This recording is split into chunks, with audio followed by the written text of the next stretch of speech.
Hello. Hi. I know it's early, but I feel like picking up a couple quests in 14. Specifically raids, alliance, and regular. And yeah, let's do it.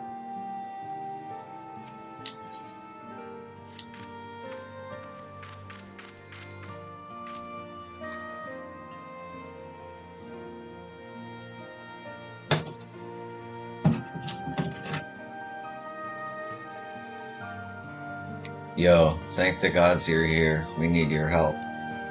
In case you haven't heard, we set up operations in Ragar's Reach while we look for Omega. It's been decidedly slow going, I'm sorry to say, and we still haven't seen the blasted thing since it disappeared during the battle with Shinryu. Which is not to say we haven't made any progress. We know that Shinryu ended up in the Imperial's hands and that it was shackled with some very distinctive looking bindings when they found it. Obviously, only you know what could have done something like that, and the fact that the restraints were still functioning suggested didn't shut down when the chief instructed it to either. Anyway, we were getting close to identifying Omega's whereabouts when we encountered what you might call a problem. Mayhap it would be best if you came to the workshop and saw for yourself.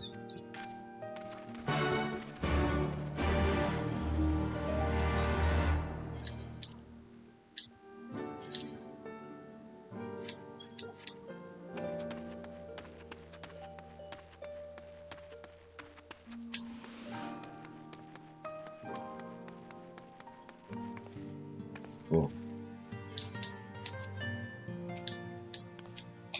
Spot the problem? So much for improvising efficiency. Go on, suggest something, and I'll be sure to do the exact the exact bloody opposite. Come now, Chief. That isn't terribly constructive.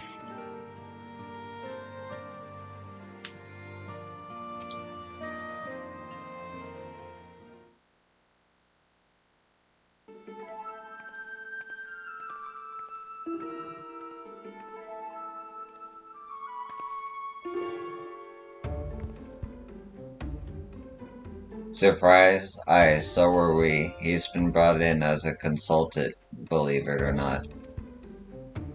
How many times do I have to tell you, you will play no part in this investigation?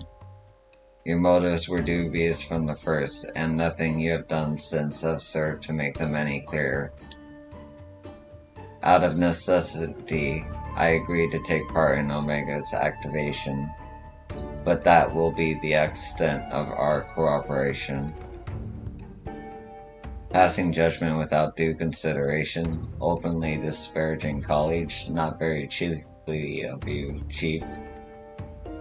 I'll have you know I'm a sensitive new recruit who thrives on encouragement. Then I trust you'll thrive elsewhere when I encourage you to piss off. I will not have him on our roster, Jesse. Never mind anywhere near our work. His employment is to be terminated, effective immediately. The thing is, Chief, we've already paid him in full, and it wasn't exactly a pittance either. 4/5 of what you get was the agreement.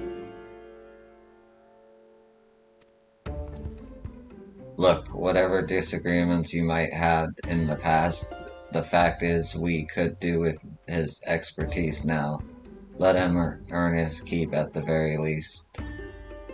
I don't believe this. You claim my wholly justified ventures represent an unsustainable risk to the ironworks, and then pay him a sultan's ransom in advance.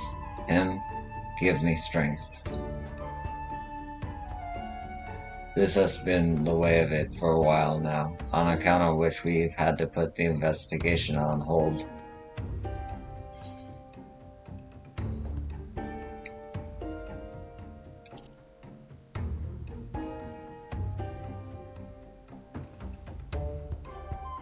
It's not like you to shirk your duties, Hero. We're not present at Omega's activation. Were you not present at Omega's activation? And are you not therefore jointly responsible for the havoc it may wreak if left to its own devices? I think we both know the answer, Nick.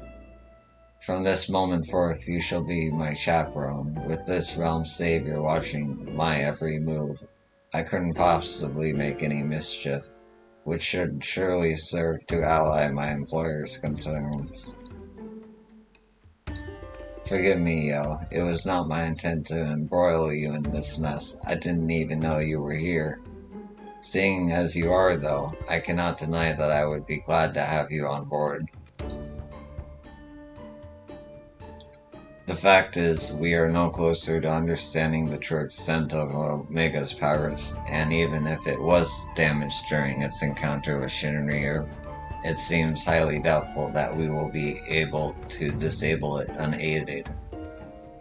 We have got as far as identifying its likely resting place, but I, for one, would feel a lot more confident about surveying the area with you around to deal with any unsuspected surprises.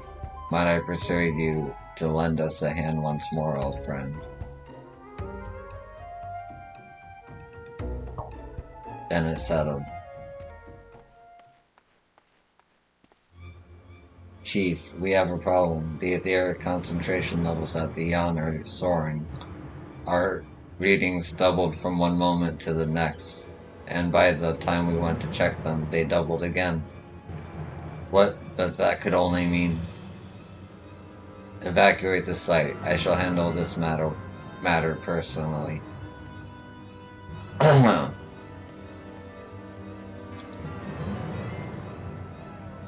Biggs, Wedge, Yo, I need you with me at the Yan, to the south of here. That's where we believe Omega came to rest. Jesse, hold the fort while I'm gone, and if possible, continue surveillance from a safe distance. Alright, Chief, watch yourself out there.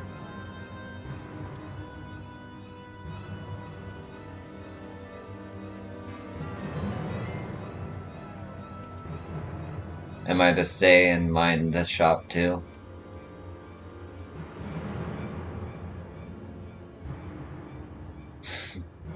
Oh, no. I'm not letting you out of my sight, but before you fill the room with maniacal laughter, I want you to remember something. When you collected your inexplicably lavish fee, the Ironworks Creed became your creed. That's freedom through technology, in case you've forgotten, not supremacy through elegant ingenuity. Breach this contract and I will have my pounds of flesh.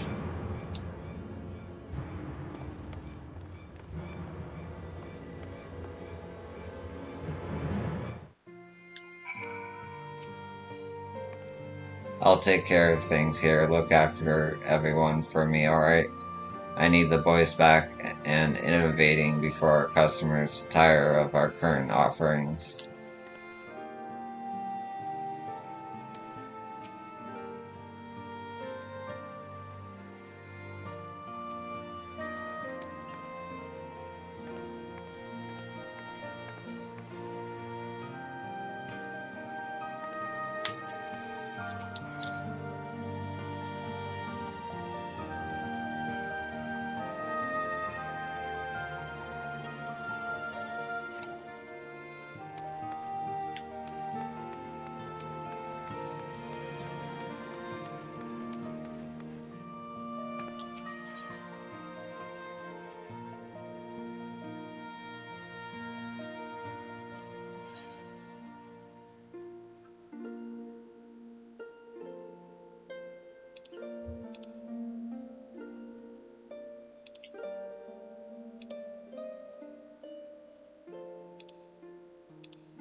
I've got a bad feeling about this. Cracky, it was just a plain old hole before. Ah, would you look at that?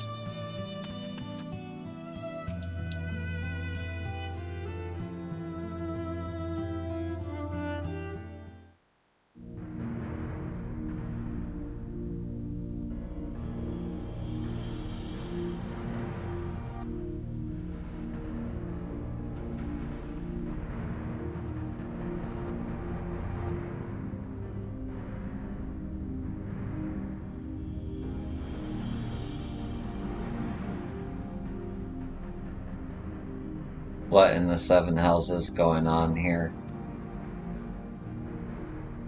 A veritable sea of condensed ether, our precious, has been busy.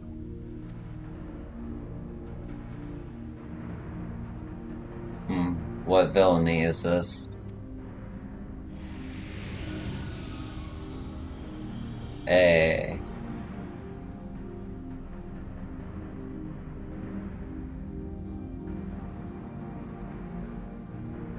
In slumber sweet have I lain since mine offspring war with man did end, yet I could not choose but stir at this abhorrent stench.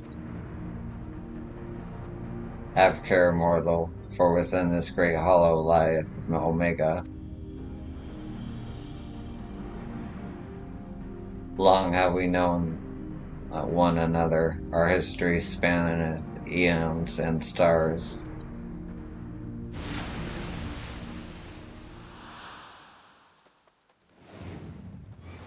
Oh gods, what's happening?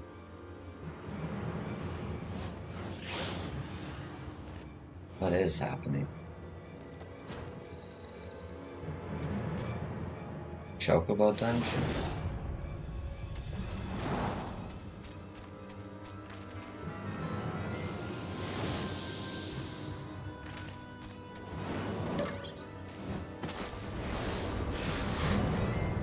Chief, get out of there.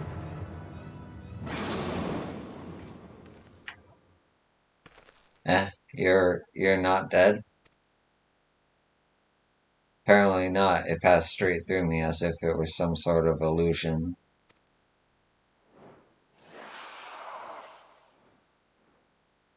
"'Tis one of Omega's creations.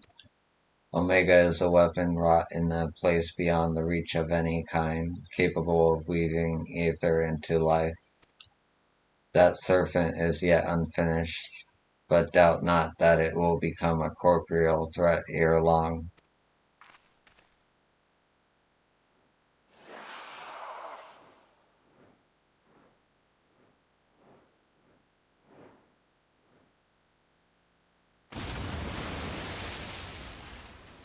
Well, whatever it is, it's gone. While this particular thing remains.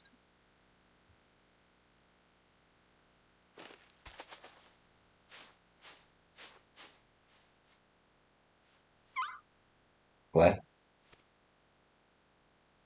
It looks like a chocobo, and Quez like a chocobo. I'm thinking it's probably a chocobo.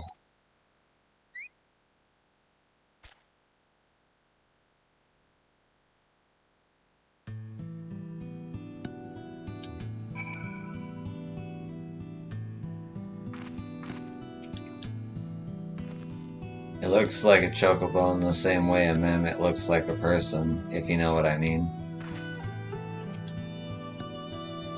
You heard him, Queh, didn't you? He's a chocobo, I'm sure of it.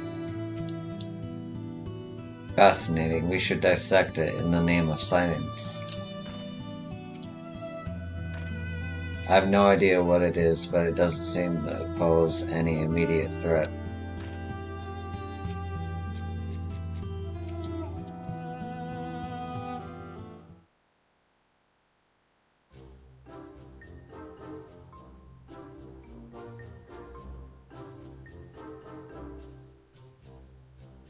Queh? The way it quest isn't unlike a chocobo, but it looks more like a stuffed doll to me. It's definitely a chocobo. Trust me on this. The ones we love fells right on are all about this size, aren't they? I suppose. Alright, let's go with chocobo for now.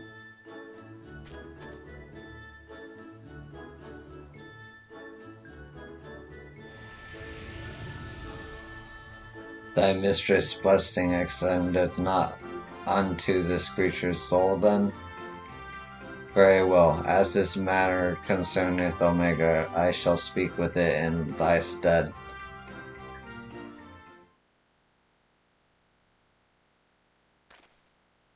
Oh, yo, aren't you going to introduce us to your knowledgeable little dragon friend?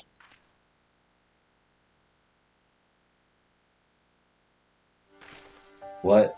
That the Midgard storm?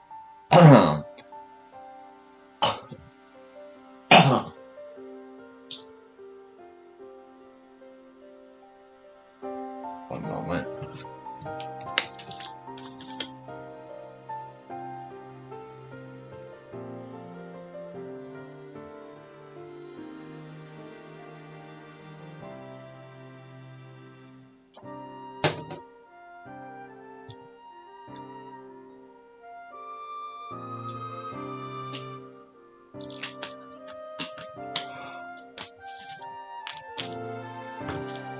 Okay.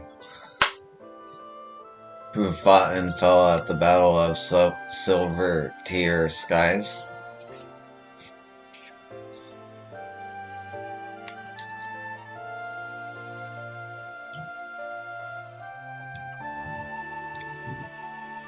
And here I was content to be traveling in the company of just one legend.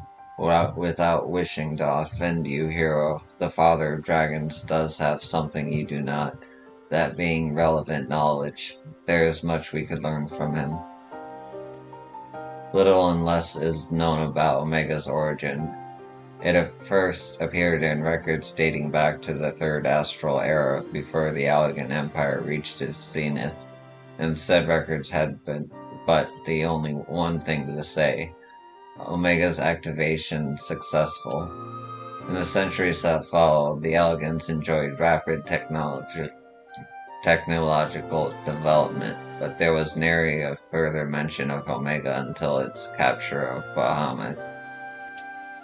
Its existence is a mystery among mysteries, a tale amongst tales. 'Twas always assumed that the Allegans built it, and I had no reason to believe otherwise. But now Mistborn tells us it's not even of our world.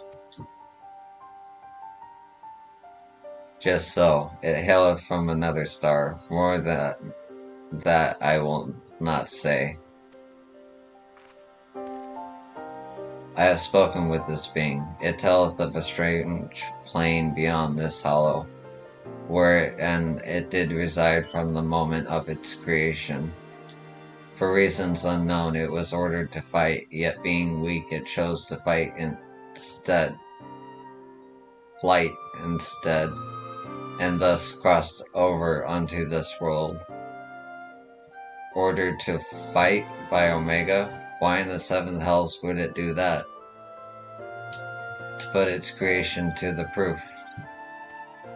If you would know more, go forth and look upon the truth with your own eyes. Wait, you're saying we should jump in? You have not to fear from the fall. The hollow path become a portal into Omega's domain. Once there, this being shall guide you. Servant of Hydaelyn, fate bindeth me to Omega. If it be thine intent to pursue it, I shall lend thee my strength.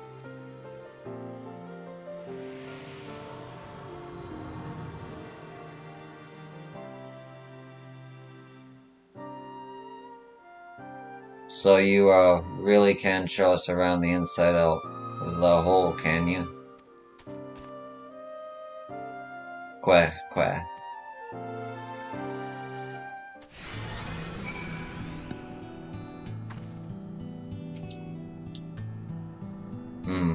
This day just keeps getting better and better.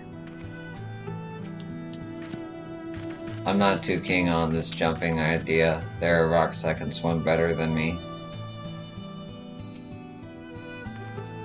Are we seriously thinking about going for a dip in that pink muck?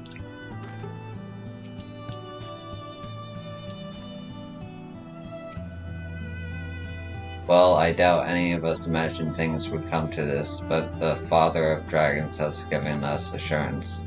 Let us take our investigation into the yawn. I have already apprised Jessie of our intent and instructed her to have our engineers on standby. Since we have no way of knowing what awaits us there, I need you to be ready for anything, are you?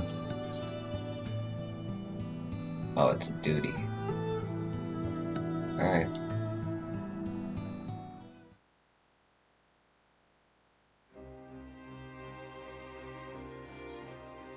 Let us begin.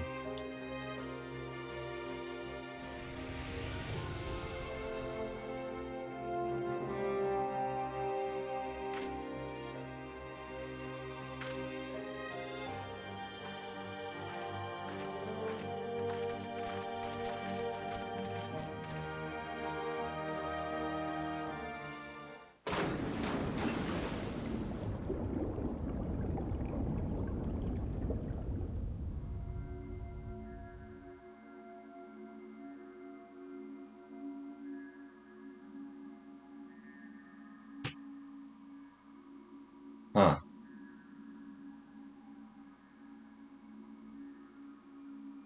What is this place? And what's wrong with us? I can see straight through me.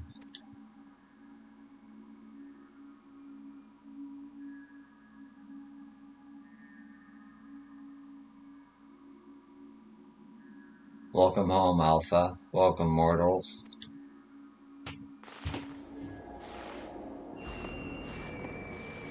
Oh, okay. I am Omega, and I have awaited your coming. I communicate with you now via one of my monitors.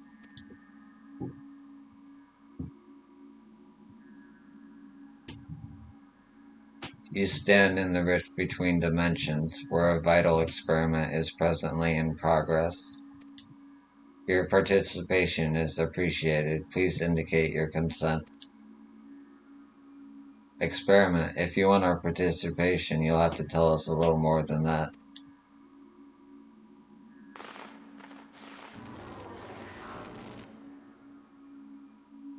Ah, we're disappearing. Non-participating entities will summarily be erased. Please indicate your consent. It seems we can't even exist here without Omega's leave. I think it's fairly clear what we have to do, don't you?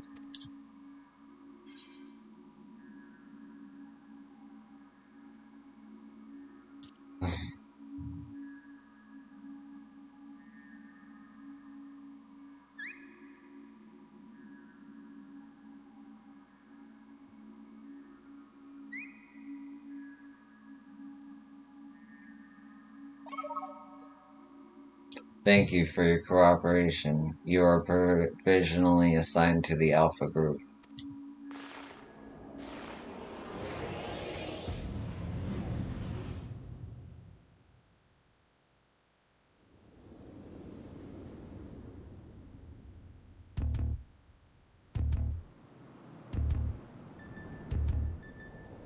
Whoa.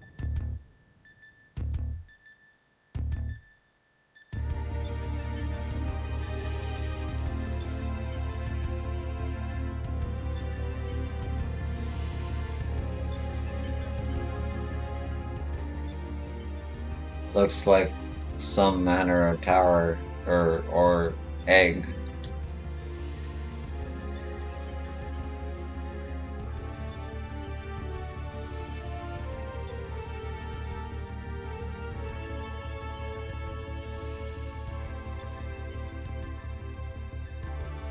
The aim of the experiment is to determine the mightiest being in creation.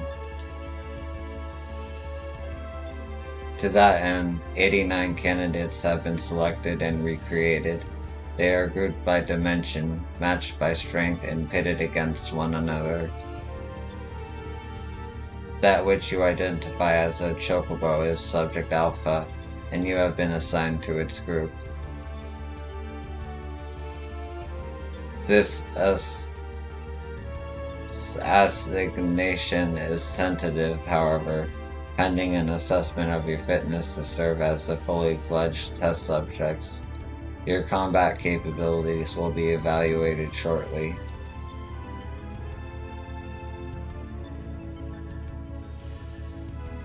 Combat capabilities? You mean you want us to fight? Affirmative. A course shall be constructed for this purpose, through which you must attempt to fight your way. Your suitability will be confirmed upon reaching the Deltascape test world beyond. Please note, however, that only entities with existential authorization may interact with objects in the rift. Of your number, only Alpha has this at the present. Before you may engage in combat, said authorization must be temporarily transferred to you.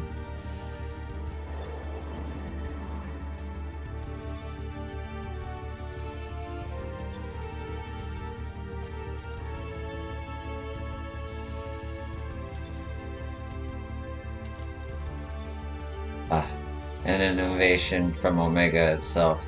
Not even I could have foreseen this. Invitation. We are accepting it, of course. It's preferable to summarily erasure, as I'm sure you'll agree.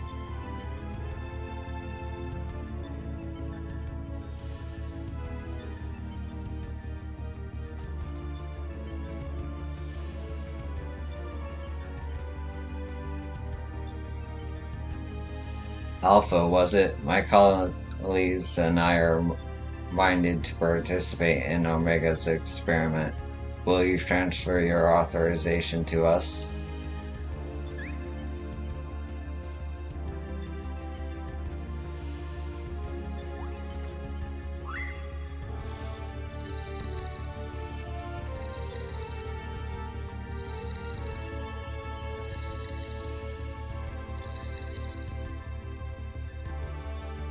Existential authorization transferred. Subjects ready to engage. Please begin at your own convenience and proceed as directed.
Okay.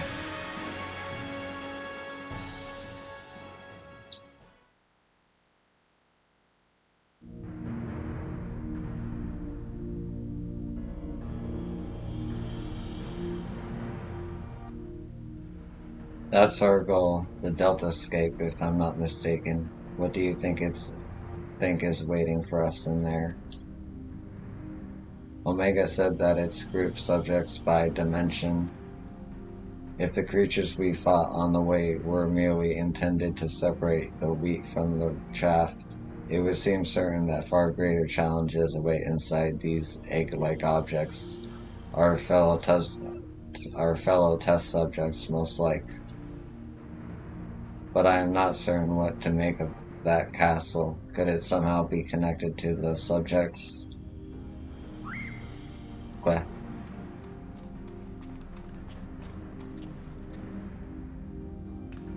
Alpha. But hold on a moment. Shouldn't either one of us be translucent? Subjects confirmed to have arrived to the Delta Escape. Analysis complete. Congratulations, you are approved for participation. Your strength places you in the self-same tier as Alpha, the feeblest and farthest removed from myself.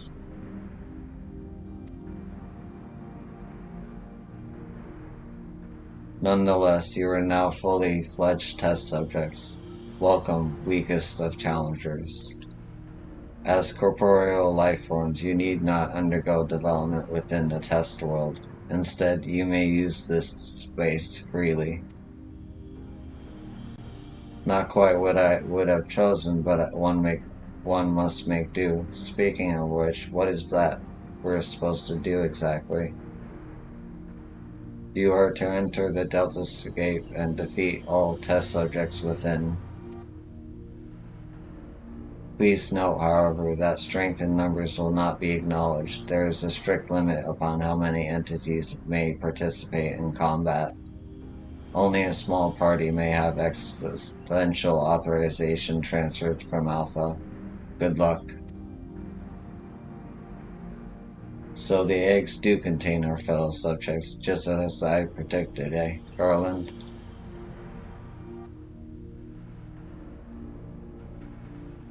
Before we turn our thoughts to the Delta Escape, I suggest we set up a base of operations here.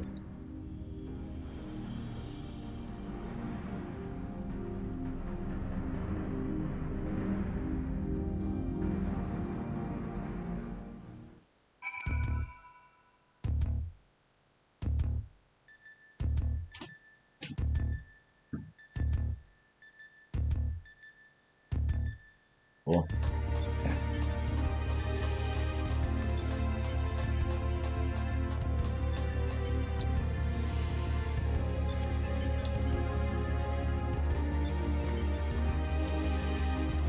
Whew, all that jumping, fading, and fighting really took it out of me. What I need now is a steaming hot cup of tea. Nothing makes a better brew than the Mark 14th Thermocoil Boil Master, coming soon to a Garland Ironworks approved vendor near you. Sorry, Jesse made me do it. I was thinking about asking the crew to throw some supplies in after us, but only the gods know if they'd make it here in one piece. You can bet they wouldn't be right way up if they did, though.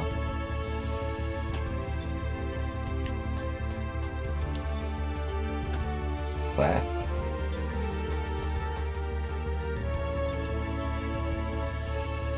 Quite impressive for an improvised arrangement, even if I do say so myself.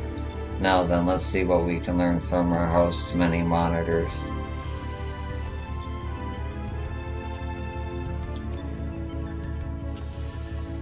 It's somewhat cobbled together, but this should suffice as a base of operations. Take heart, old friend. Though every step we take seems to raise more questions, we will wade through this myriad of mysteries eventually. Of that I have no doubt.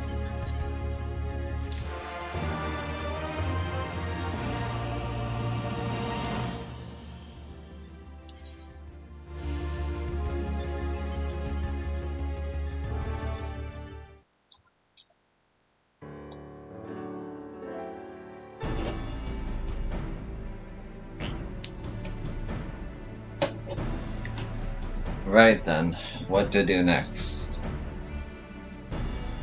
We know that Omega is conducting tests to determine the strongest being, but we do not know its ultimate purpose, nor even its exact whereabouts.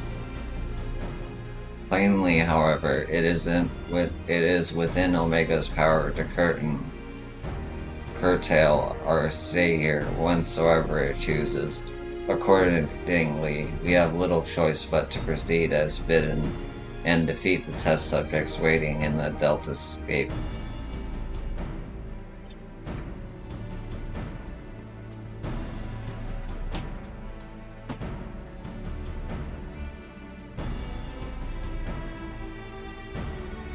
Well, Alpha certainly seems keen, though it might be best if you left the fighting to the others, little one.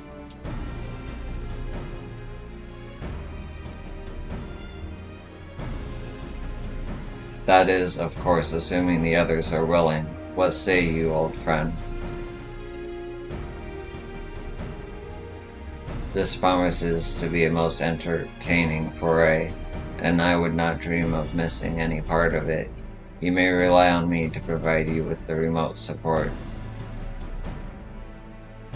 With commendable foresight, I took the liberty of borrowing the various monitors that were lying around, and shall extract all the information I can from them. Quack, quack.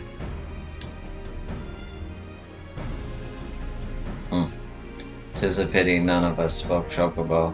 As I recall, though, we are supposed to have Alpha transfer his authorization to us prior to engaging in combat. In which case, you'll need him to accompany you into the Delta escape. See to your preparations and proceed whenever you are ready.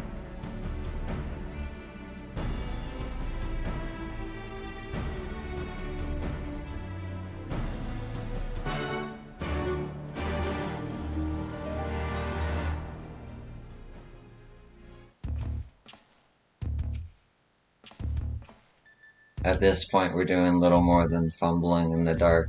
Take care, and there you hear. Well, then, let the Inquisition begin. Whoa. Oh. Yep. Quack, quack.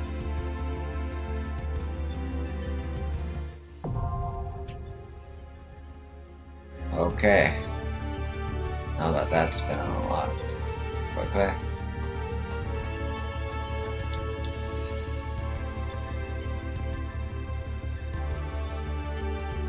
Okay. That's just the first of, like, probably 4 or 5. Next quest to pick up.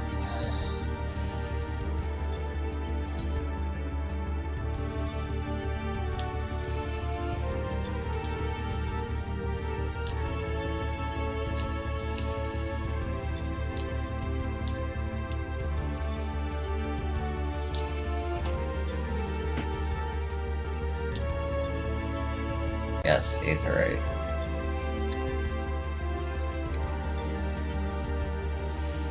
I want to teleport to this Aetherite.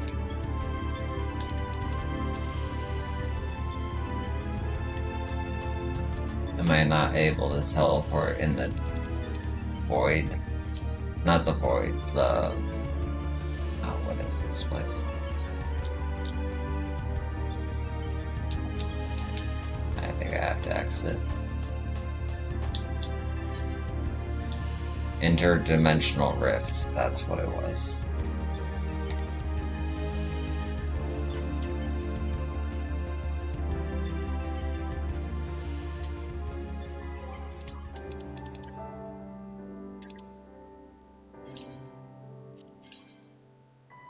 There we go.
Oh well.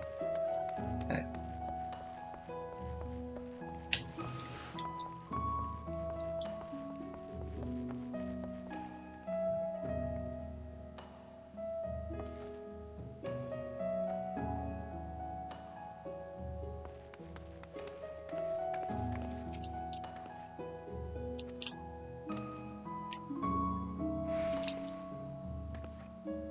As I said before, I think it's better we continue this conversation in the privacy of the young lady's barge. It's not that I don't trust anyone here, it's simply that I don't trust anyone here. Gate guard Minagamo has been instructed to look out for you. In future, speak with him when you wish to gain admission to the docks.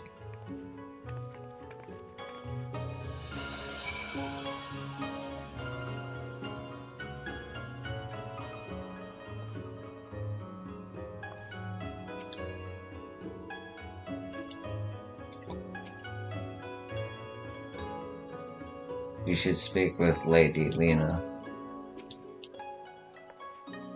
Thank you, Yo, for coming. You're probably wondering why I've summoned you to an airship, and a Garlean one at that. Allow me to explain on the shuttle.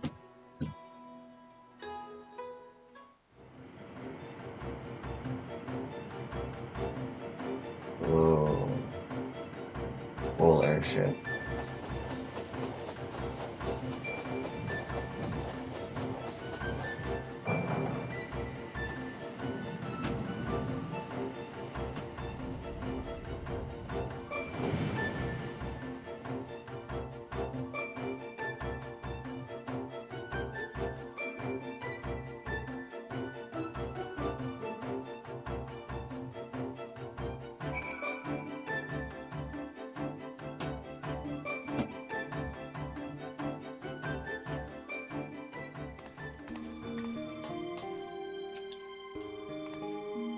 Welcome to the Prima Vista, the most luxurious theater barge in all the land.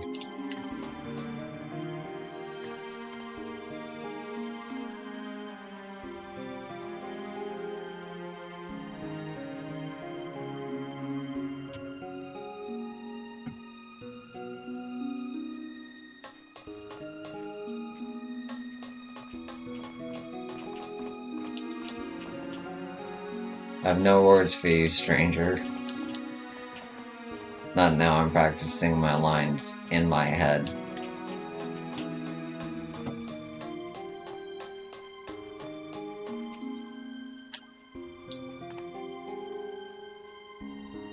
The Prima Vista serves both stage and home to the majestic Imperial Theater Company.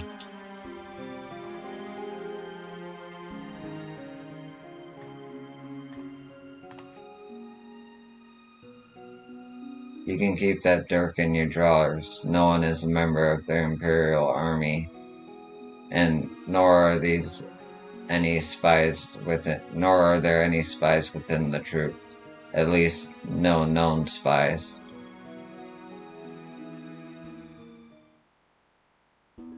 Ask anyone and they will readily attest the majestic Imperial Theater Company are the finest practitioners of the dramatic arts to be found anywhere on the 3 great continents and beyond. They have admirers throughout the empire and its territories, and even boast a sizable following in Gridania, hence my assignment to their story. It is a little known fact, outside Garlemald at least, that the late emperor was a devoted patron of the arts who supported various theater troupes to the tune of much coin. Indeed, Solus was so enamored of the majestic players that he ordered the construction of this very airship that the troupe might perform in every corner of the empire. When his grandson took the throne, however, everything changed. Now, all theater troupes, domestic and foreign, must submit their works for approval by the Central Imperial Board of Censors. If a play is deemed vulgar or inflammatory, or inflammatory. It is banned, and the troop denied their wits in transit. The worst offenders, well, they are never heard from again. This policy has effectively left playwrights with one of two options: compromise their creative integrity to curry favor with his radiance, or put down their quills altogether. The principal of the Majestic, however, chose a third option: to express his disapproval with the new emperor's policies, obliquely and ostensibly on political works.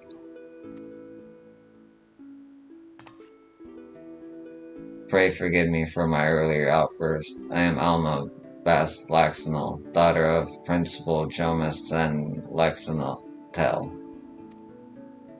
Mayhap you heard of my father's latest play, the Zodiac Brave story. On the surface, it is an innocent retelling of a known Garlean fairy tale, hardly worth of the censor's attention, but beneath it is something quite different, a fact the censors failed to spot when they approved the manuscript for public performance. The play quickly became a huge success. The common folk loved its fantastical story, while the learned classes appreciated its true message.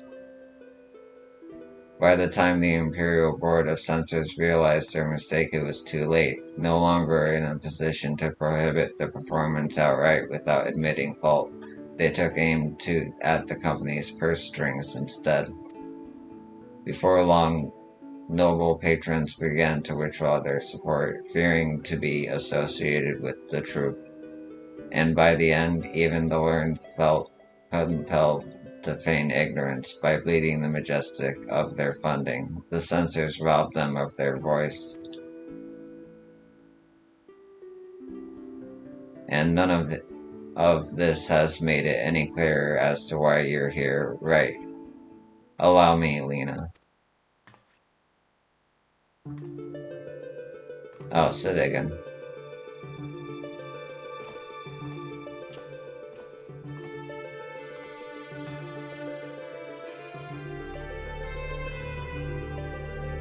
I've known Genomus since we were students at the Magic Tech Academy.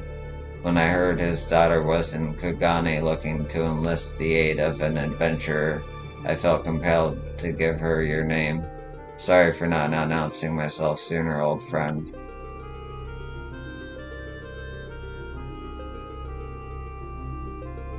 Genomus and I were from different worlds, but that only served to fuel our friendship.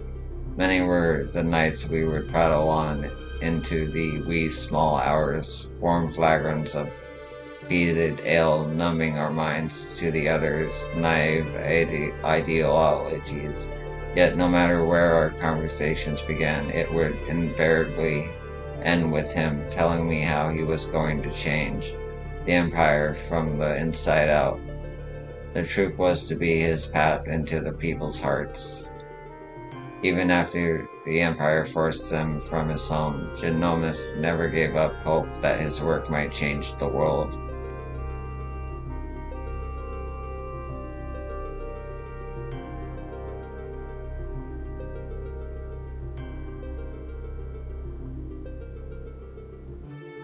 Art will never strain against artificial bounds and borders, man-made walls and misguided wars. It is in such times of uncertainty that we must needs embrace our calling and take to the skies so others might do the same.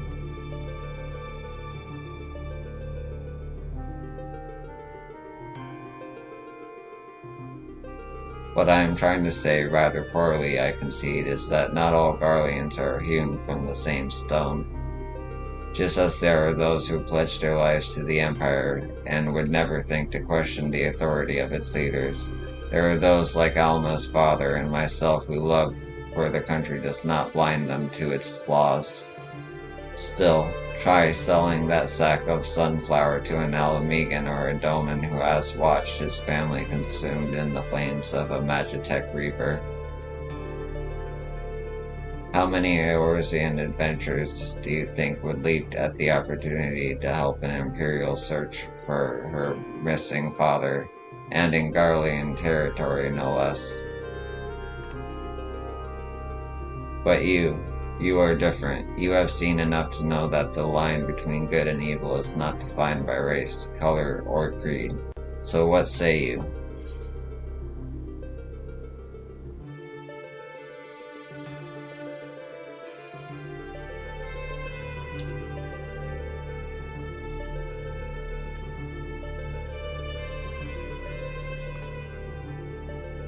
Oh, thank you. Thank you so much.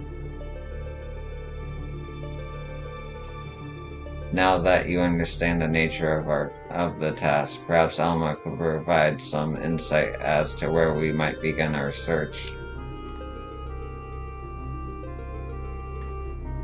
Shortly before my father disappeared, he began work on his next play, a successor to the Zodiac Brave story. Ah, but I am getting ahead of myself. Please follow me.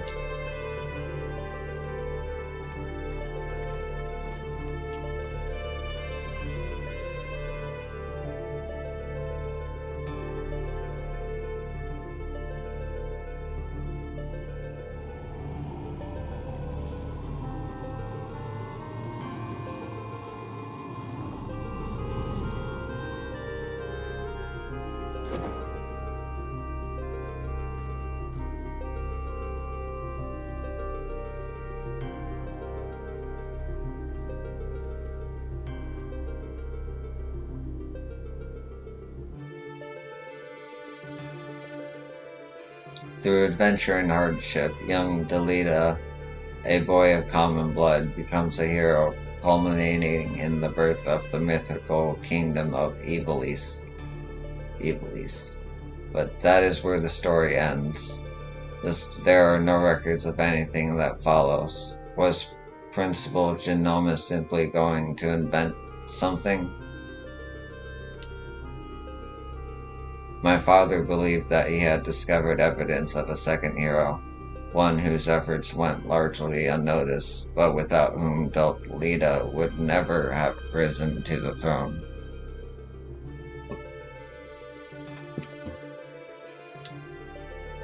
His was the next tale he wanted to tell, the true Zodiac Brave story.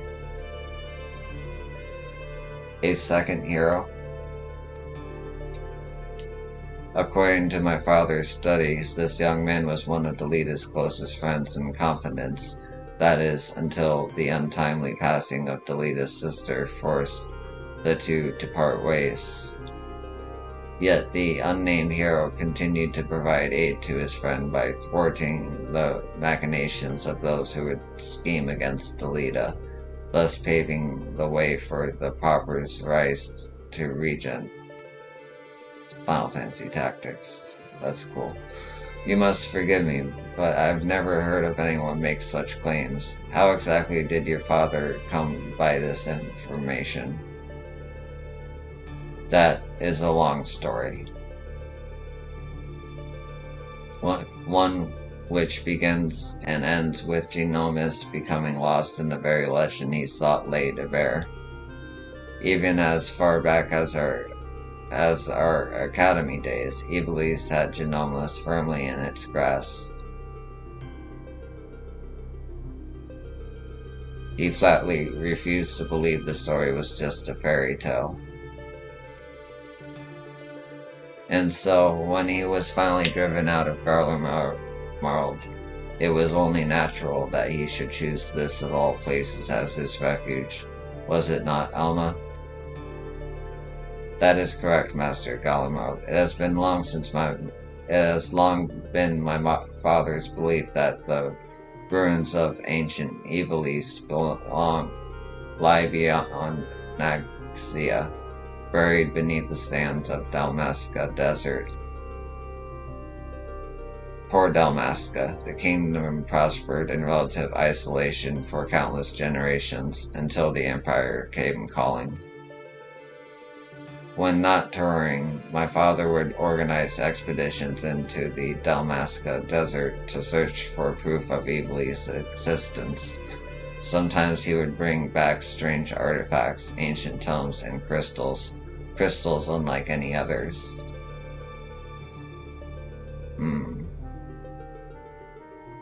My father called them Eurosite and claimed they were vital to proving his theories. This is one such crystal. By the 12, it's magnificent. Evilisian legend tells of crystals bequeathed by the gods unto those who would be kings. It is during his quest to gather Eurosite that young Delita rises to prominence.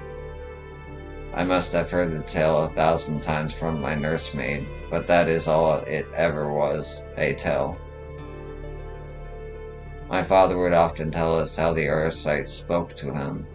At the time, we assumed he was speaking figuratively, and that the stone's beauty roused his muse. But then he began to act strangely. How so? Following our arrival here in Higashi, my father spent most of his time cloistered in his chambers, poring over his past research, and though he was alone, we could not oft hear him in conversation. It was not uncommon for my father to recite the lines as he wrote them, but it soon became clear this was something else. It was as if he was talking to my mother who passed several winters gone. Might this not have been out of mere loneliness, or perhaps the strain of your fight with Garlemald? Possibly, but that would not explain the voices which answered him.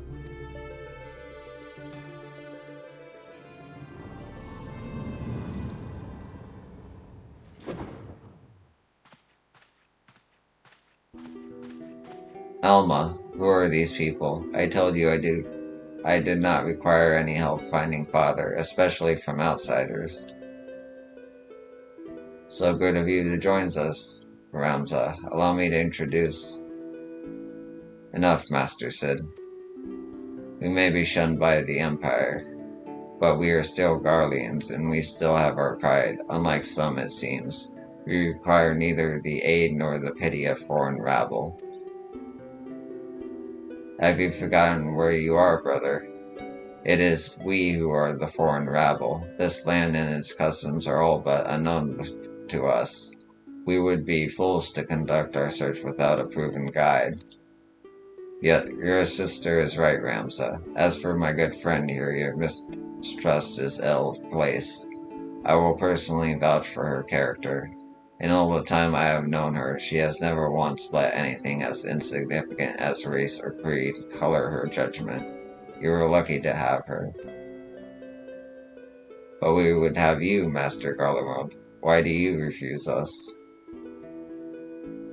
You know why. Until this affair with Omega is resolved, my hands are tied. It pains me to refuse you and your sister, but it pains me far more to leave Genomus to his fate. I am sorry. You need not apologize. I let my emotions get the better of me. After what happened in Ravenastre, it may be time to admit we are out of our depth.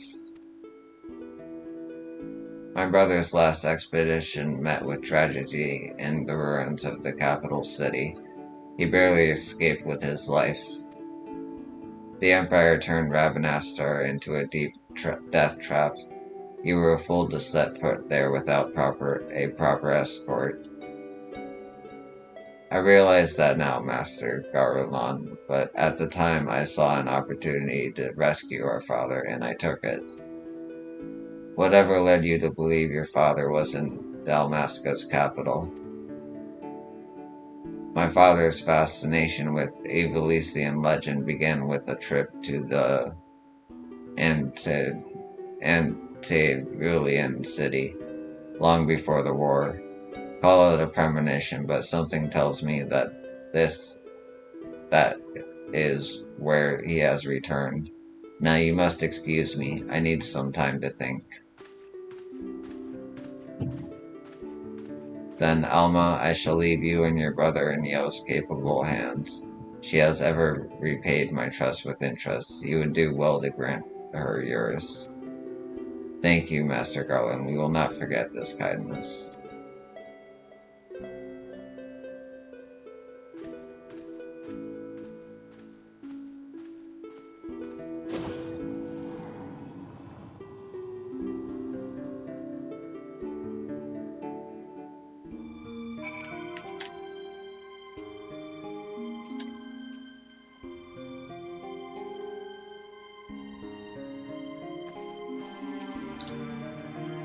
Sid didn't bid me farewell. This is going in my write-up. Oh, how I miss Father.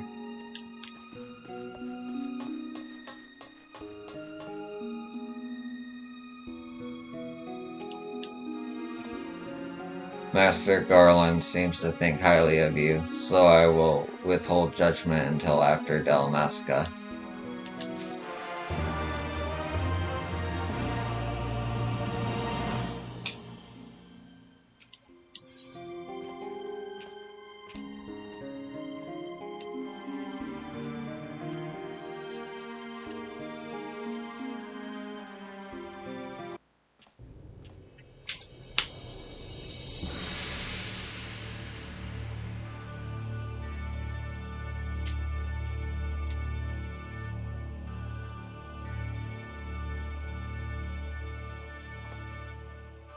Dalmasca is nestled in a forgotten corner of the Empire's outermost territories.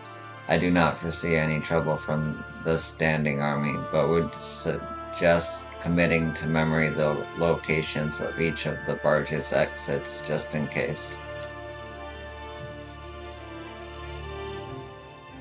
As for the flight itself, the currents above Dalmasca are as wild as the land below. You may want to hold on.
We'll complete our descent to Rabanastar in the shuttle.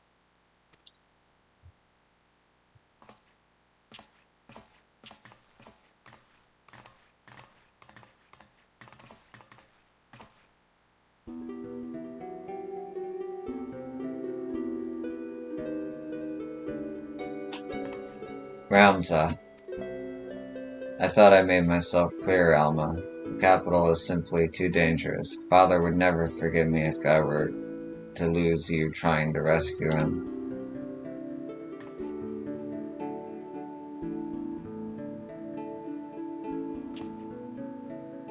Come, we are wasting time.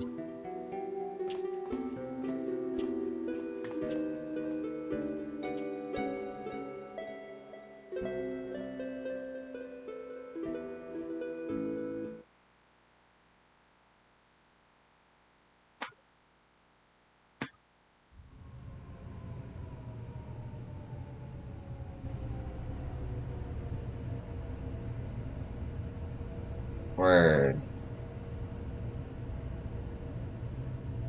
Final Fantasy 12, man.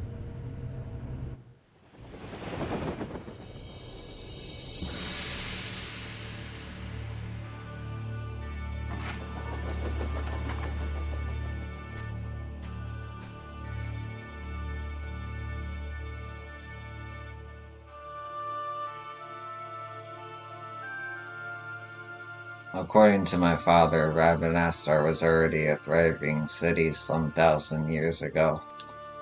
But after performing several private excavations beneath the so-called Desert Sapphire, my father came to the conclusion that it was not the first settlement to stand here.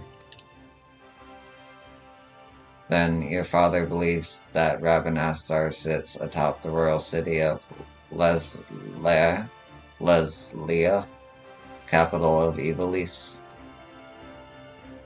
But if that's true, it could change history. We would be famous. Famous? Are you sure you don't mean rich? You're kinda all alike. Parasites grown fat on the sweat and suffering of others. Yo, fuck rhymes and shit. Bold words for a boy of but 16 summers. And what, pray tell, have I done to deserve such spite? I only wish to learn the truth behind the disappearance of the Empire's foremost playwright. If that should lead to something bigger, well then, I would be the worst reporter in the realm if I did not pursue it.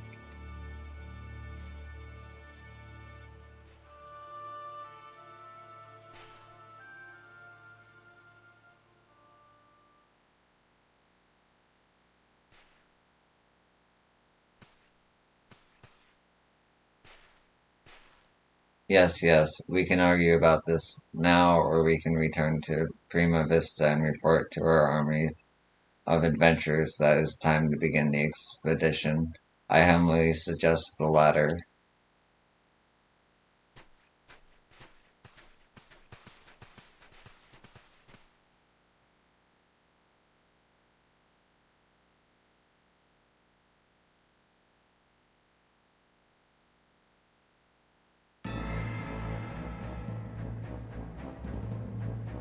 You see, it is as I said, brother, let them come to us. Shouldn't we kill them now? No, the time is not right. When has that stopped us before? These guys. Fool, did you see that one slayer of gods they call her, warrior of light?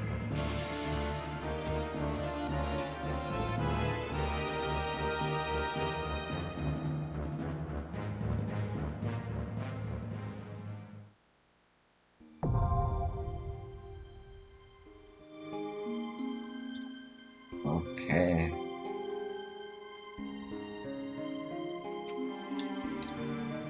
To Rabanastar.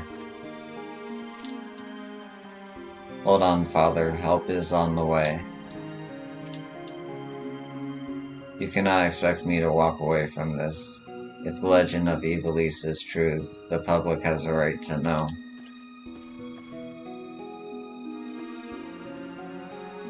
Oh, look at that. What good art. Or no, that's just a picture of 3D models, but looks good.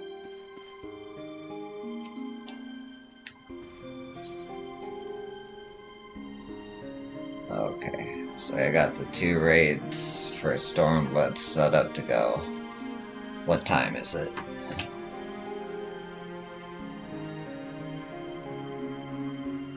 $1:18.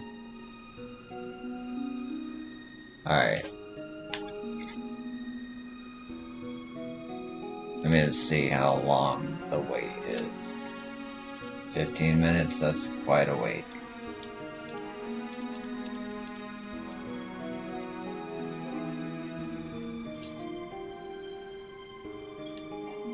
I'm gonna have to come back when it's more people. When there's more people. Yeah. Other parties recruiting 6. That's not a lot.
Shit.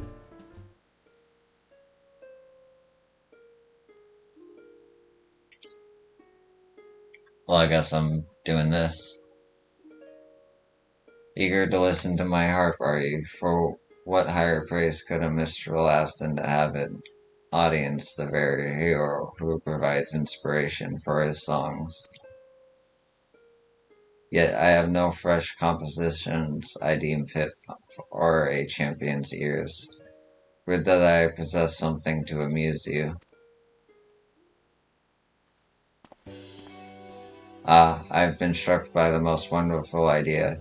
You shall be the author and the subject of your own creations. Yet, by weaving an epic with your own endeavors, you will find yourself casting a critical eye upon past deeds. Think of such works as muses for future growth. 'Tis no difficult thing to pen a poem. The words will come of their own accord, I assure you. Simply envision the scene and describe the memories in faithful detail. Omit not and add not, and the truth shall remain. Reciting the finished piece should then serve to bring the past to vivid life in your mind's eye.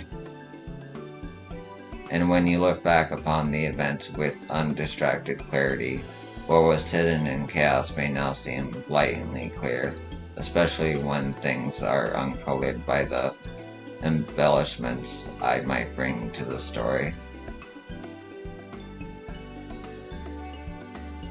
May the recording of your sagas reward you with the inspiration and insight. Oh, and do return sometime and share what you have wrought.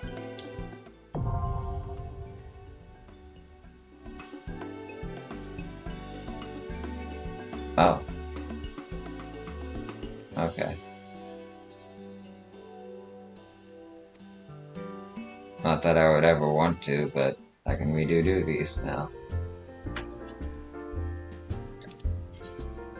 Haven't seen one of these windows in a while.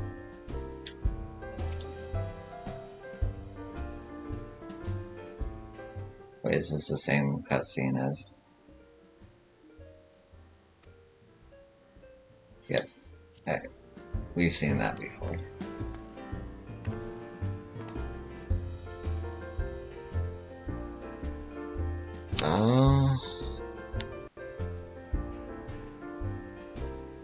One sec.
Okay.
Alright. I'll be right back. Just gonna take a short break.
And we're back.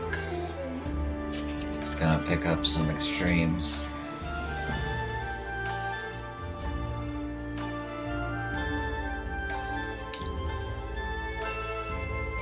Who should stand before me but the hero who shattered the shackles of repression in Doma and Alamigo both? In spite of your burgeoning fame, I am honored that you should willingly share your precious time with this humbled minstrel. If I may ask, how are you enjoying the Far East? With its many charms, it is an easy place to like. Indeed, it holds a special place in my heart. You might even say it is a second home to me. Often as I find myself here on my endless quest for verse, and on this particular visit, the proprietor of this theater chanced to hear me perform and took a shine to my work.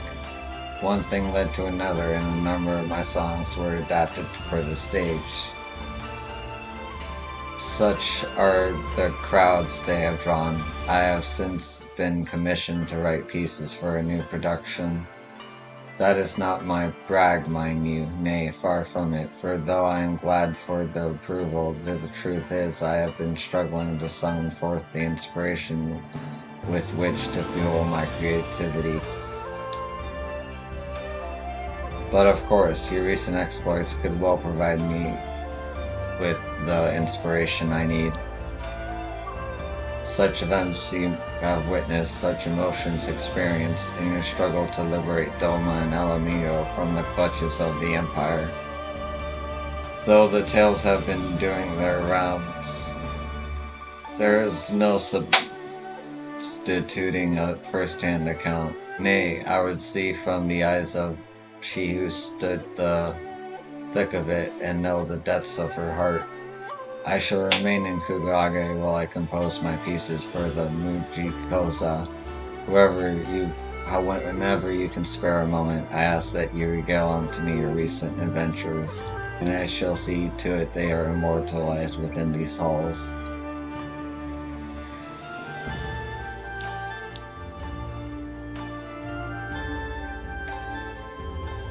Ah, something heroic this way comes. How fare you, yo? As ever, I am seeking inspiration to draw upon for my work. If you have any new experiences to share, I'd very much like to hear them.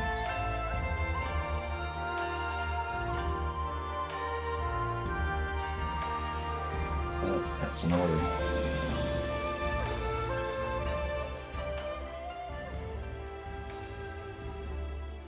Oh, what a stirring story. What stirring story have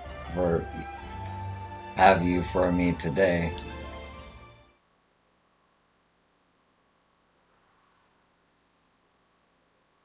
To lose her beloved daughter not once but twice, first to the Empire and then to the Primal's false promise, 'tis all I can do to imagine the Quailina elder's grief. And as if she had not lost enough unbearable to bear the reality, she chooses to flee from it by making an offering of her soul to the Primal. 'Tis a tragedy to rend hearts. My apologies, yo. I know full well that I ask you for a tale, but so private and intense a sorrow should not be made subject of amusement.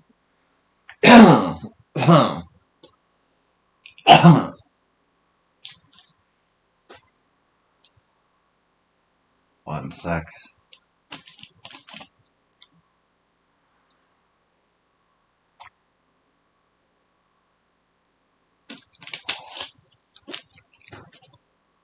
However, I would honor the memory of the departed with a verse.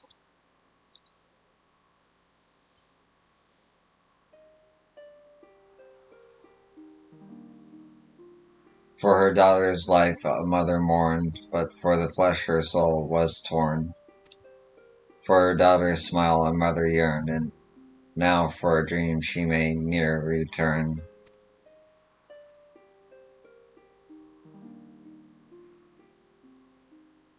Forgive me if I have awakened unpleasant memories. Liberties may be taken in a tale's telling, but it cannot wipe away such sorrow that has taken root in one's heart. Nay, no more than abiding in a dream will change reality. Even so, we may pray for wounds to heal and scars to fade.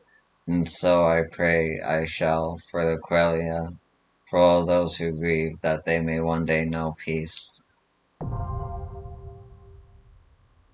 Nice.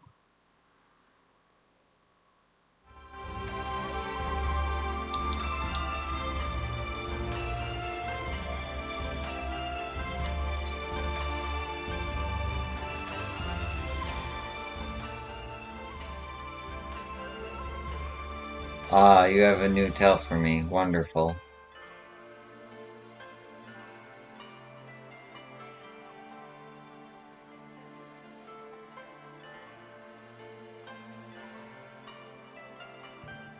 A clash against a kami of legend. The words fairly write themselves. Yes, this would adapt very well indeed for the stage, and I dare say even the Kojin would come to watch. As this song is about you, however, 'tis only meet that you are the first to hear it. Lend your ears, then, to the tale of your furious encounter with Susanoo, the lord of the revel.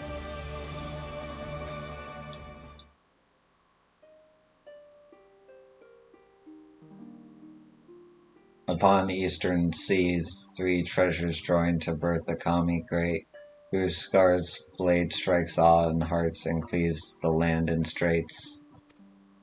From western lands a challenger comes, a hero from afar, whose radiant blade sets out ablaze and outshines the very stars.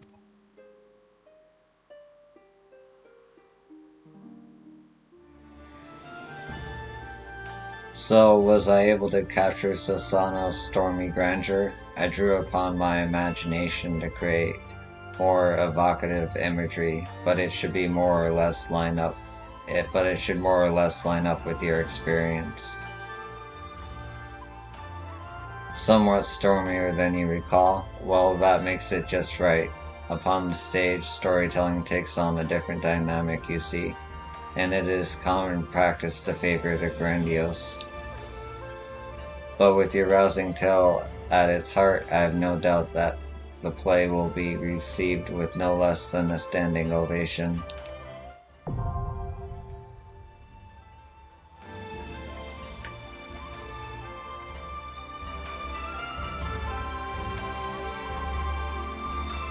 Ah, okay.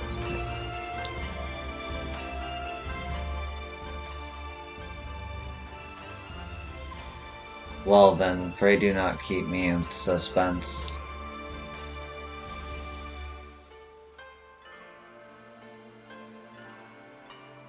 Shinryu, a being of pure violence born of the torment of they who died for their homeland.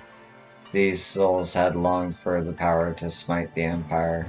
Little would they have imagined that this power would assume such form, nor that I would fall into the enemy's hands and become the ultimate obstacle to freedom, bound to the will of Zenozia Galvis, a pitiable man who feels not safe when at the edge of death.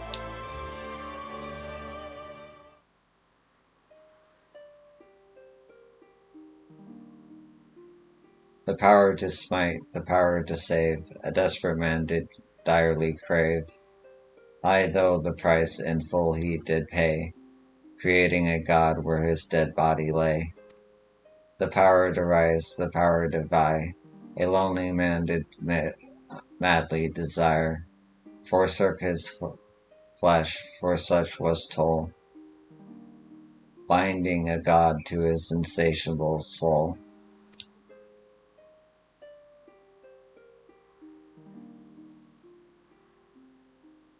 Here we have 2 men who sought power, but for different reasons.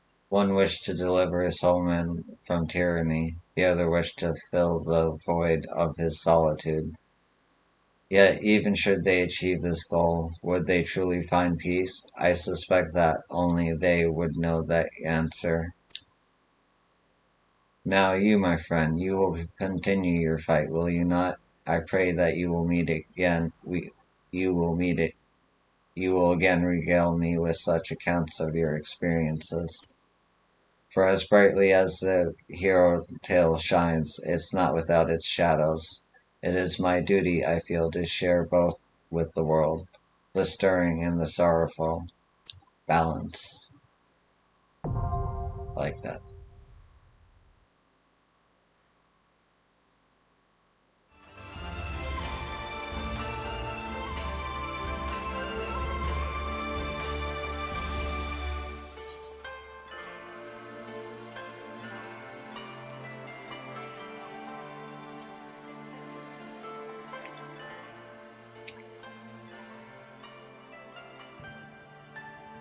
Byakuya, you say, as in Byakuya of the Four Lords, and his comrades featured prominently in the Tales of Tenzin, one of the three great plays that are performed regularly at the Muji Koza. It so happens I know their story quite well. As a student of the fine arts, it was my duty to study it closely. I expect what you are about to tell me will be most enlightening indeed.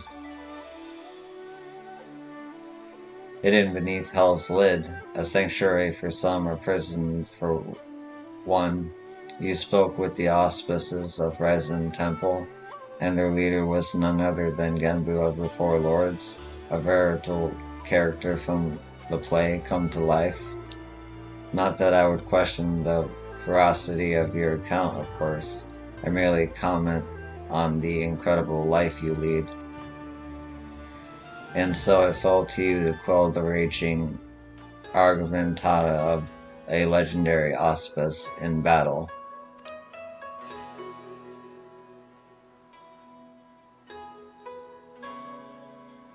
My word, to think you faced the legendary White Tiger in battle, the Western Guardian, the bosom friend of hero Tenzin. Yes, yes, I feel its Tanaka coming on. Forgive me, a form of Classen-Higgin poetry I was but recently taught by the actors here. It goes without saying I have yet to master it, so I will thank you for not laughing at my fumbling attempt.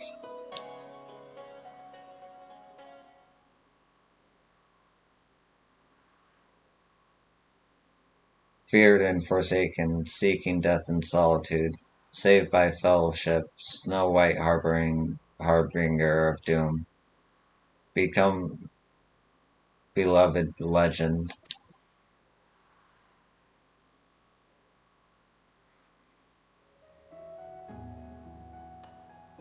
You know, in the tale of Tenzin, Byakuya was likened to a god of war with near limitless power of destruction. Not to say that Byakuya you face was a weakling, but the picture you paint is of a rather less intimidating auspice, don't you think? The sort some might even be willing to cuddle or at least reach out and rub on the belly. But perhaps he has grown more reserved in his old age. Perhaps in his troubled youth he more closely resembled his portrayal in the legends. Come to think of it, you're not altogether different, you and him. Blessed or cursed with exceptional powers, defined by them in the eyes of many, brave souls that rose to the occasion.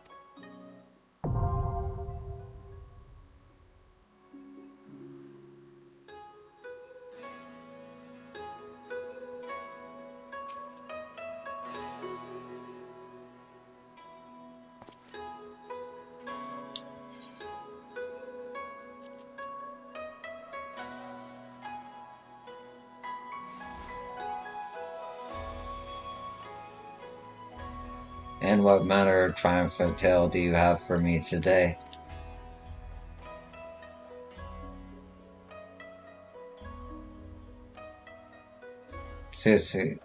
Tsukuyomi, Lady of the Moon, thus in the mortal form of Yotsu, vengeful daughter of Neryu, did this primal find a willing host?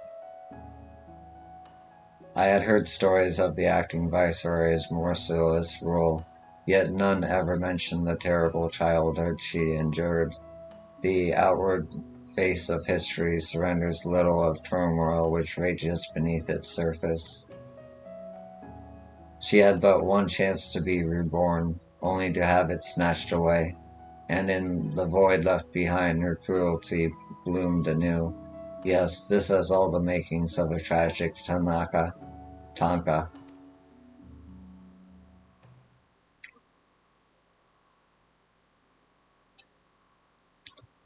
'Neath the half-moon's glow, lily-white petals unfurl. Rooted in malice, the bloom drinks in the darkness, and is swallowed by the night.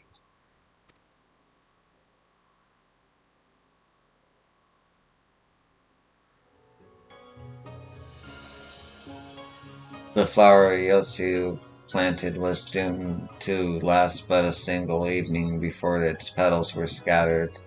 Mayhap she wished only for a pretty bloom to adorn her final resting place. I do not mean to excuse her atrocities, but very few of us are born villains. Circumstances conspired to break her spirit even as she made her misguided choices.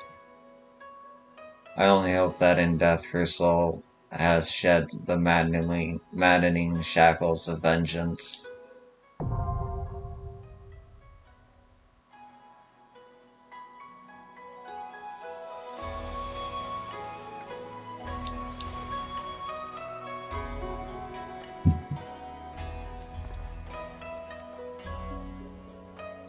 In case you weren't aware, those songs I composed of your earlier exploits have been adapted for the stage, and they will have proven tremendously popular here at the Meiji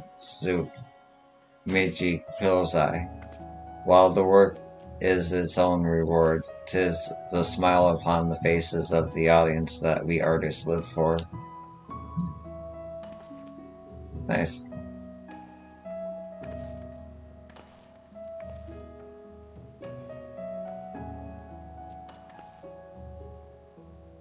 Okay.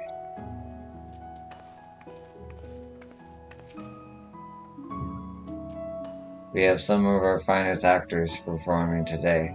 Why deprive yourself of this wonderful spectacle? Save yourselves the stabbing pain of regret and come and see the show.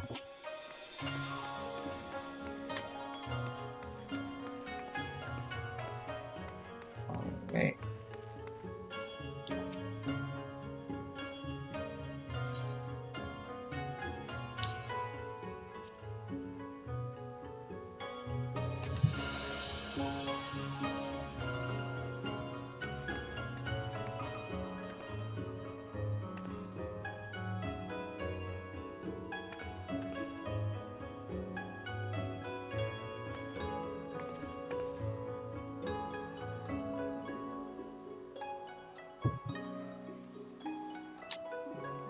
How long have I been streaming for? 2 hours? That's not bad.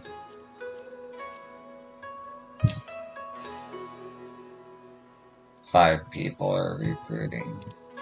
I'd be waiting forever for a queue. 1, 2, 3, 4, 5.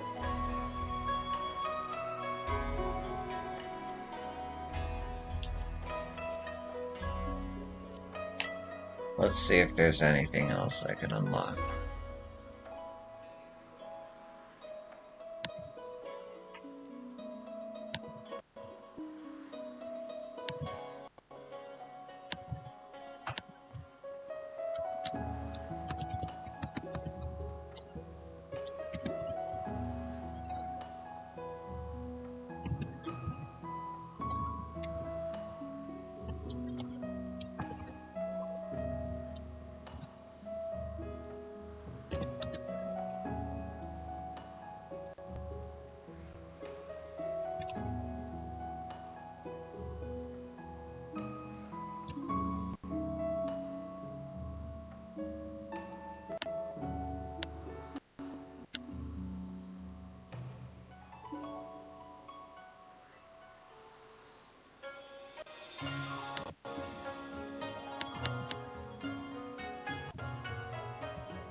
The hunt is on, my friend, and that means work for me and my hammer.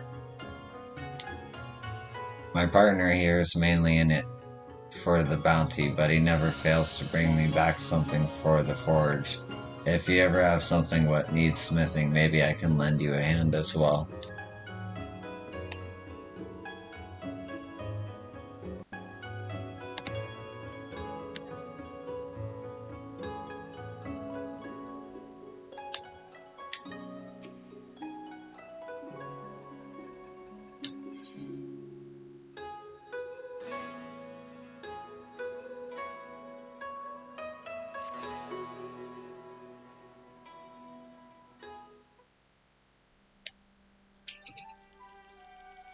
Well, well, if it isn't my old rival, Yo-san. Come at last to learn from a true hunter of elite marks, have you? Forgive me if I seem overly presumptuous. Being the renowned adventurer that you are, I've always considered you to be a bit of a rival of sorts. A little healthy competition goes a long way in keeping one's skills sharp, you know? Gah, aye. But a hunter ain't worth shite without a smithy to keep him armed and armored. You'll have to excuse him, he's never been one for social graces, but he's a damn fine hunter, and what he brings back to the forge keeps me in business. Who has time for grace when game is afoot? Which reminds me, I have news of a quarry that might pique your interest. I recently came across a rather peculiar bill on the clan hunt board here. Have a look.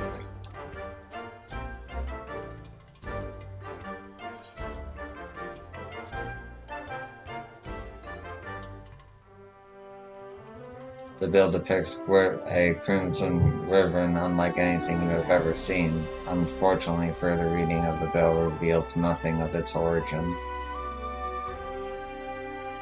Strange, isn't it? Not only is the drawing unabashedly crude, the bill itself lacks the formality expected of anything approved by the Centurial clan. Still, a bounty is a bounty. Before setting out, though, I thought it was wise to confirm the details of the request, and therein lies the rub. The clansmen weren't even aware of this bill had been posted. Likely the escapades of some mischievous youth, they said. But if this beast truly is out there somewhere, what manner of hunter would I be if I didn't go out and find out? And from what I've been told, you've never been one to back down from a chance at adventures. How about it? Will you take up the hunt?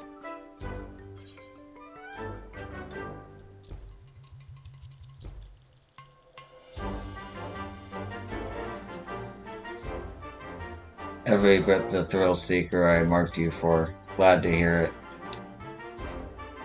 To make things a little more interesting, what say you make this a race, eh? To see who can slay it first? I'll even give you a hint to get you on your way. The beast we're after is Rathalos, King of the Skies they call it. From what I've gathered, it was last spotted somewhere around the Azim steppe. You'll like to learn more if you speak with the locals at Reunion. As for me, I still need to prepare before I can head out.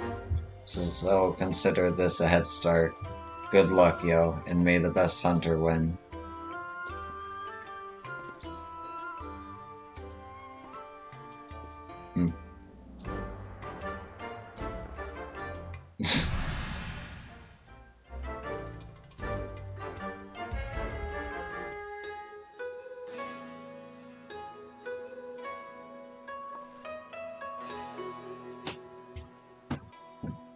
Wow, they're super fast. Don't look so surprised, even a smithy needs to stay in shape, you know? It's nice to see someone taking this barmy fool's story seriously for once. Crazy as they seem, though, every now and again they turn out to be true. Ah, yo, already on the hunt, are we? I suggest you move more quickly. Once I've warmed up, the wyvern is as good as slain. You'd best head to Reunion if you haven't already and see what you can learn from the locals. I'll be along after a few more squats.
A guardian red wyvern. I'm sorry, miss, but I'm not overly familiar with the comings and goings of this place. I only visit on occasion to do a small bit of business. Perhaps you should speak with Questir, though speak is perhaps not the right word, seeing as they do not. At any rate, you will find none more knowledgeable of the happenings in Azim's Steppe.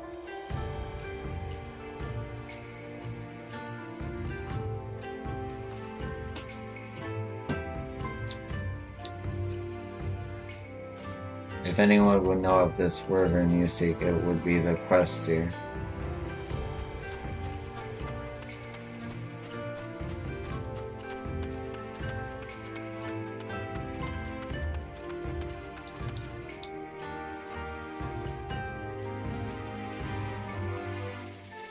A red wyvern by the name of Rathalos. I'm sorry, but you must be mistaken. I've heard stories of great wyvern that slumber in the mountains to the north, but it was not red and most certainly does not go by that name. Not that it matters now. Rumor has it the beast was recently slain by a band of wyvern hunters. If only we had found it first. But if this Rathalos you speak of truly exists, we may yet have another chance. Mark my words, this beast will fall by a blade of the ornery.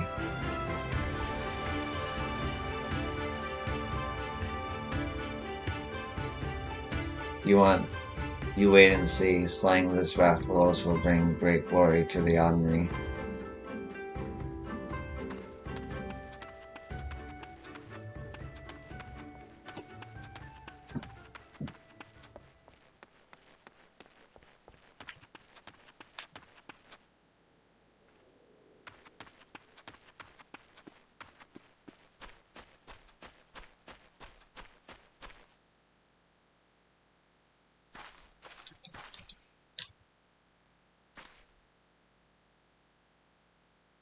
A red wyvern by the name Raphalos. Oh dear. Perhaps the story I heard was true then, of a young man from Aurora clan leading a flock of Dizzos down from the mountains. He was making his way to Reunion when a fierce wind began to blow. A terrible, howling gale which left him all but blinded. To his horror, he soon realized the deafening roar he heard was not of the wind's making. He claimed it was that of a great wyvern which descended from on high to claim several Dizzos from his flock, disappearing into the sky as quickly as it came. Needless to say, he ran to Reunion with all haste, telling everyone of what had happened. But the man is a known liar and a swindler. Who would believe such a tale coming from him? Thankfully, I have not had the displeasure of seeing such a creature here. Oh, how I hope the story is yet another lie.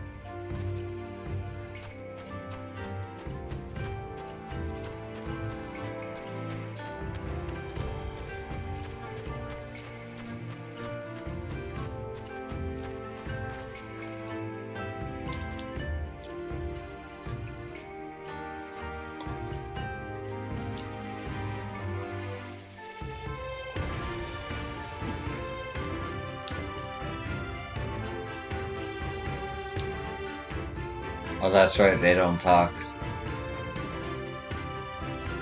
He was surprised by the red wyvern and pointed this way.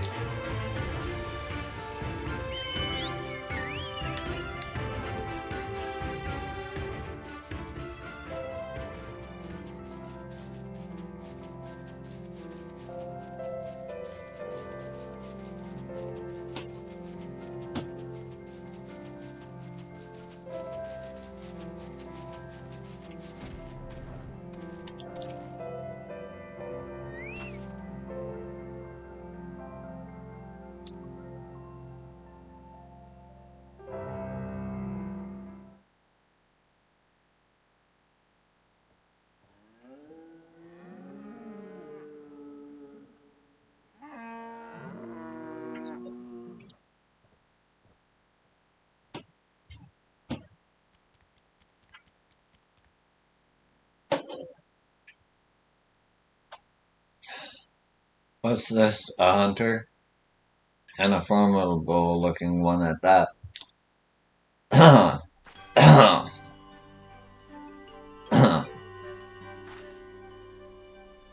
Have you come to help then? To hunt the Meowster Rathalos?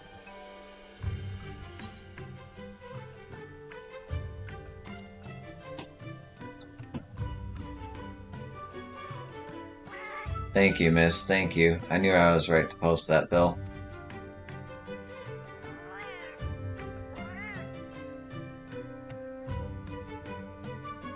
I'm an apprentice feline hunter, and I've come to this place in search of Meowsters. Rathalos, to be precise. But even with 9 lives, I could never slay one on my own. That's why I posted that notice seeking help.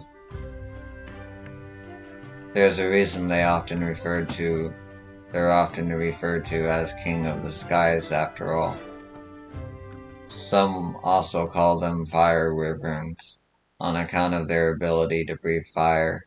I feel powerful just thinking about all the hunters burned to cinders in their wake.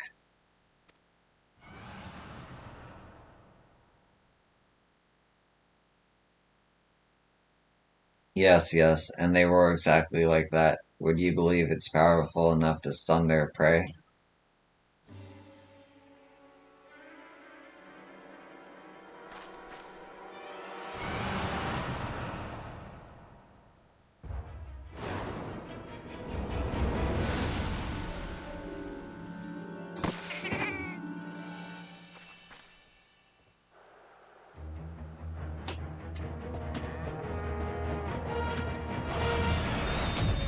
Whoa. Anybody a fan of Monster Hunter?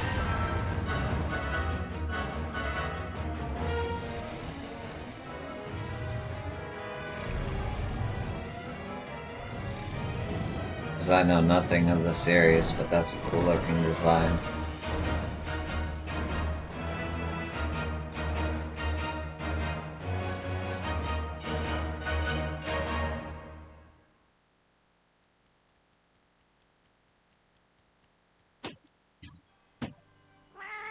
That was him. That was Rathalos, still willing to help, I hope.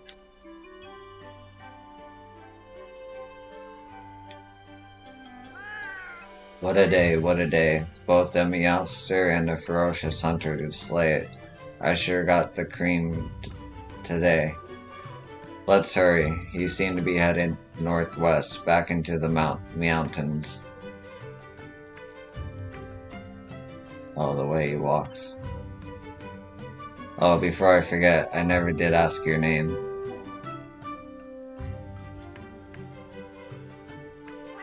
Nice to meet you, yo. Now let's be off. It's kinda nice to have somebody that doesn't know who I am before I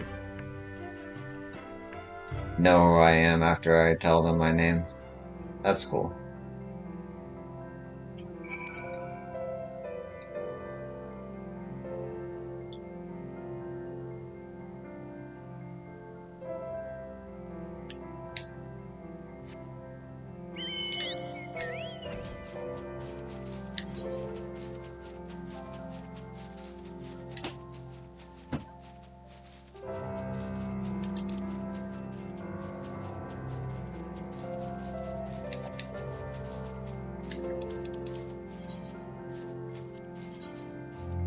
Yep.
The Rathalos is somewhere along that path, I just know it.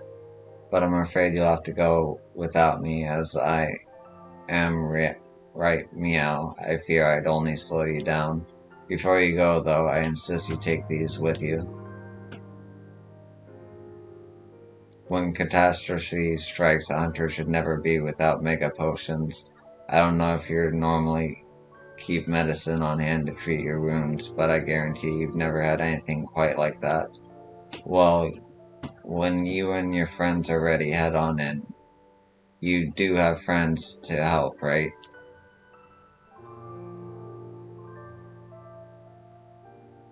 Eight? I thought hunters usually fight in groups of 4. Well, I suppose you know best.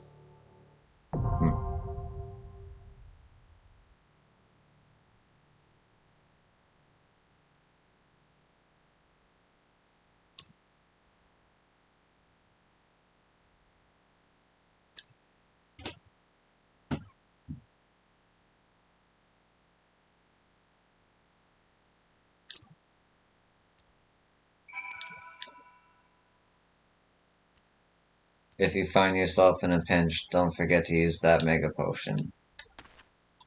Okay.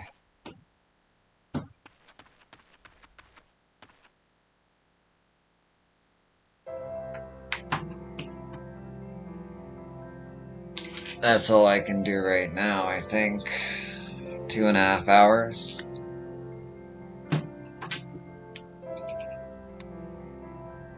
Okay, so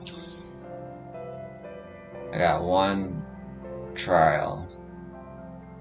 I got some extremes I probably won't do until later, but I got 1, 2, 3, 4, 5, 6, 7.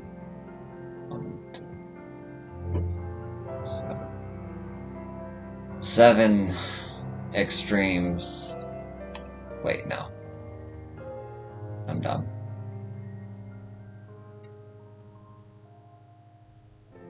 7 extremes in Heaven's Ward I need to do still. Although for that I'll need to organize a party. Because a queue time's taking over a half hour. Got the start of Alliance raids and normal raids for Stormblood. And yeah. I think next stream will be main story quests, but I'm not sure. We'll see. Anyway, I'll catch you in the next one. Thanks for watching, and have a good day.